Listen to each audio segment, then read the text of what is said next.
I'm calling this segment Twitter Tales, and I'm going to be focusing on the extremely interesting but also entertaining skirmishes between Elon Musk and his current and, in some cases, recently former employees at Twitter.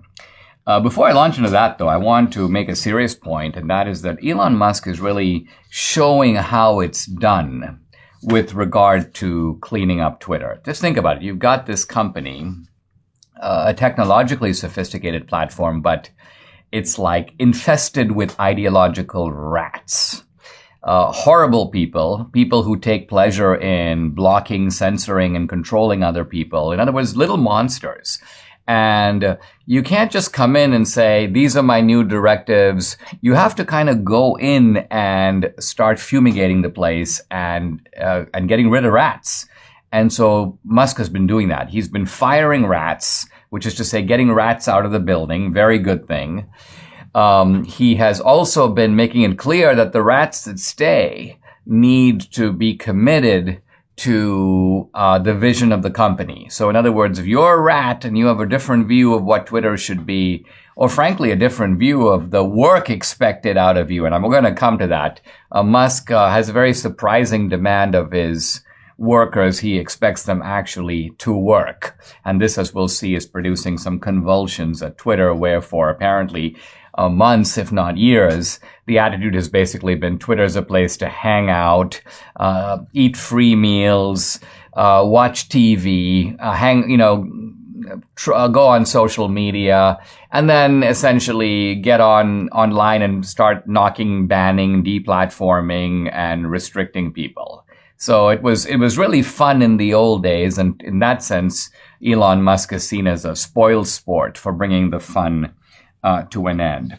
The skirmishes between Musk and the employees seem to focus on three areas. One, Elon Musk is firing people who openly abuse him on Twitter. These are his own employees who tell him he's an idiot. He doesn't know what's going on. He doesn't really know what programming really is. I mean, think about it. This is a guy who's built a massive company. Most of these people are little dwarfs, and they're like, you don't know anything about coding. You don't know anything about marketing. You don't know anything about running a company.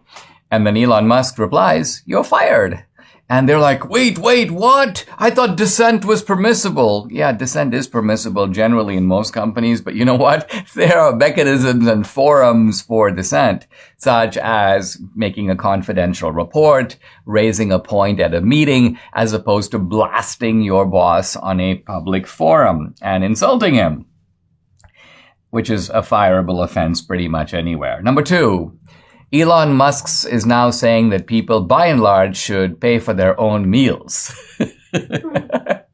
Most people around the country are going, well, isn't that universal? Doesn't everybody who works for a company pay for their own meals? Look, even when companies do provide meals, they very often charge for them. When I was a scholar at the American Enterprise Institute, we had a really nice dining room with, by the way, our own chef. I couldn't believe the luxury of it. This was kind of new to me. I was used to the White House mess, which was really nice too. But at AEI, we could invite people as guests for lunch. And then at the end of the month, we got a bill. And I think it was a subsidized lunch because the bill wasn't all that formidable. But nevertheless, it was not free. And so Elon Musk is saying, first of all, he's not even really against providing meals at all. He's simply saying with a lot of people working at home, he goes, our lunch services aren't really taken advantage of. There's very low level of consumption. And moreover, he goes, very often for dinner, we don't even provide dinner because everyone's already left the building. Almost no one came to the office. And, quote, they don't even bother serving dinner because there's no one in the building. And yet, this is the attitude of Twitter employees. Quote, he fired 3/4 of the employees. By the way, not true, an exaggeration. Now he's planning to starve the rest of them. As if to say, these people there's no other way for them to get food, even in the San Francisco area.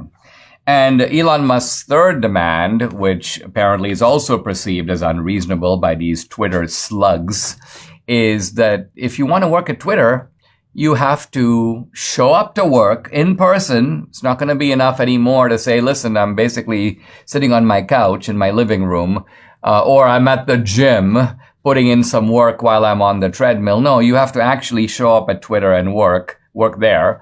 And you have to be willing to work long hours, in part because this is a platform that is not making money. So Musk is introducing normalcy, normal business practice to Twitter. And this is a guy who's built massive companies, so he certainly knows what he's doing. It's just comical to see these unbelievable spoiled brats at Twitter. Free lunch. I should be able to abuse my boss. I don't have to show up to work if I don't want to. And Elon Musk is saying, well, the rules are changing. There's a new sheriff. Well, there's a new boss, at least, in town.